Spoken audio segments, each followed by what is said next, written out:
বিএনপির vice chairman Shamsuzzaman দুদু বলেছেন, নির্বাচন ঠেকানোর যতই চেষ্টা করা হোক না কেন ফেব্রুয়ারির মধ্যেই জাতীয় সংসদ নির্বাচন হবে।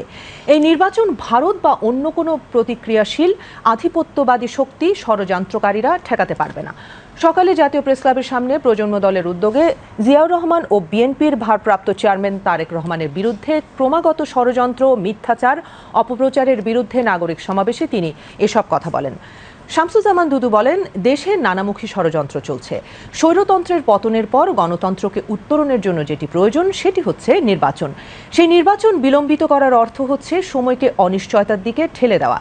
নির্বাচন বিলম্বিত হলে পার্শ্ববর্তী দেশ যাদেরকে আশ্রয় দিয়েছে সে কুচক্রী মহল, ষড়যন্ত্রকারী, গণহত্যাকারী এবং লুটপাটকারীদেরকে সময় দেওয়া, যাতে তারা বাংলাদেশকে অস্থিতিশীল করতে পারে।